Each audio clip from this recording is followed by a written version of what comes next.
C'est le président de la République, Alassane Ouattara, qui le premier a fait prendre sa tension à l'occasion de cette séance initiée par la ministre de la Santé et de la lutte contre le sida, Raymonde Goudou Kofi.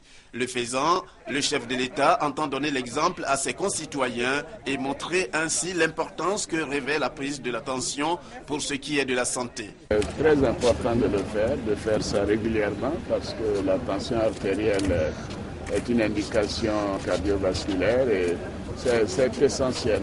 Vous savez, c'est la meilleure manière de détecter un peu si on est stressé, s'il y a d'autres indications de déséquilibre et ainsi de suite. Et donc j'encourage tous mes concitoyens à faire comme moi. Et moi, je le fais régulièrement. Emboîtant le pas au président de la République, quelques membres du gouvernement se sont succédés pour faire prendre leur tension à leur tour.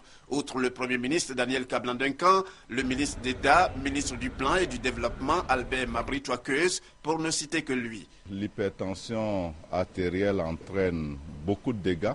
En Côte d'Ivoire, c'est devenu un problème de santé publique. Des familles souffrent des conséquences avec des morts dues aux AVC.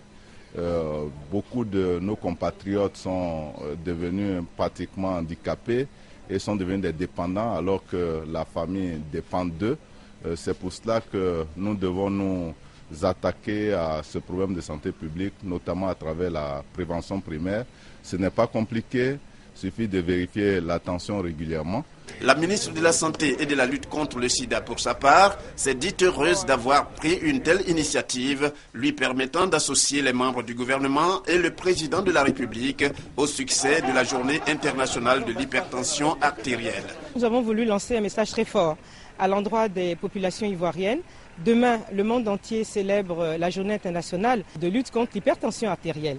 Et donc, nous avons proposé au gouvernement de se prêter à ce test pour que justement la population ivoirienne sache qu'à un haut niveau, avec l'intensité du travail du gouvernement, le gouvernement également prend soin de sa santé et se prête donc à cette prise de tension après un conseil des ministres. Et puis à l'occasion de cette journée internationale du 14 mai commémorée par la Côte d'Ivoire, à l'instar des autres pays du monde, il est demandé pour rappel à chaque habitant d'observer quelques règles en vue de la prévention de l'hypertension artérielle, qualifiée de tueur silencieux.